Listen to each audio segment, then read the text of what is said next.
ঝালকাঠির নলছিটিতে অবৈধভাবে গড়ে ওঠা অনুমোদনহীন ইটভাটায় অভিযান চালিয়ে গুঁড়িয়ে দেওয়া হয়েছে। এ সময় কাঁচা ইট ধ্বংস ও ভাটা গুঁড়িয়ে দিয়ে ভাটার এক কর্মচারীকে আটক করেছে ভ্রাম্যমাণ আদালত।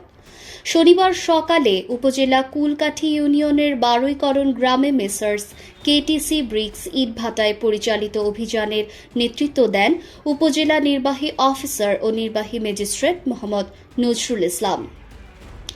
জানা গেছে, পরিবেশ অধিদপ্তরের নির্দেশনা অমান্য করে ছাড়পত্র ছাড়াই বারুইকরণ গ্রামে ফসলি জমির উপর অবৈধ পাজা তৈরি করে ইট পোড়ানো হচ্ছিল। পরে অবৈধ ইট ভাটার চিমটি ভাঙা সহ পোড়ানোর জন্য প্রস্তুতকৃত কাঁচা ইট ফায়ার সার্ভিসের দমকলের মাধ্যমে পানি দিয়ে বিনষ্ট করা হয়। এ সময় ভাটার কর্মরত ম্যানেজার লোকমান হোসেনকে আটক করা হয়। এ বিষয়ে নলছিটি উপজেলা নির্বাহী অফিসার ও নির্বাহী ম্যাজিস্ট্রেট মোহাম্মদ নজরুল ইসলাম জানান, সুগন্ধা নদী তীরবর্তী ফসলি জমিতে একটি অবৈধ ইটের পাজায় অভিযান করা হয়েছে।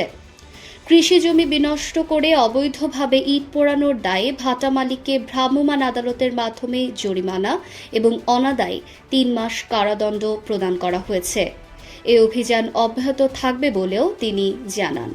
বরিশাল নিউজ, তানজিলা ইসলাম।